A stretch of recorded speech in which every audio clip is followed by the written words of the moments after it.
আসসালামু আলাইকুম, সবাইকে ঈদ মুবারক। তো বাসি ঈদ মুবারক দিচ্ছি, সরি। গতকালকে গেল কোরবানির ঈদ, আর আমার কাশবিয়া আজকে 5 দিন হলো মা হয়েছে, আলহামদুলিল্লাহ। তো সব দিকের ব্যস্ততার কারণে সবাইকে ঈদ মুবারক জানাতে পারি নাই। আমার এই পেজে 1,43,000 পরিবার আছেন। আমার পরিবারে যারা যুক্ত হয়েছেন, আমাকে যারা ভালোবাসেন, যারা আমাকে ভালোবেসে ফলো দিয়েছেন, তাদেরকে জানাই আন্তরিক মোবারকবাদ এবং ভালোবাসা। সবাই আমাদের পরিবারের জন্য দোয়া করবেন, আমিও আপনাদের জন্য অনেক অনেক দোয়া করি।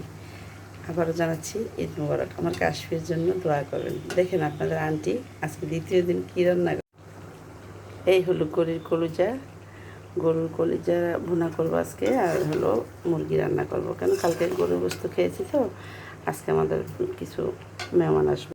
তো সবাই ভালো থাকবেন, সুস্থ থাকবেন। আসসালামু আলাইকুম।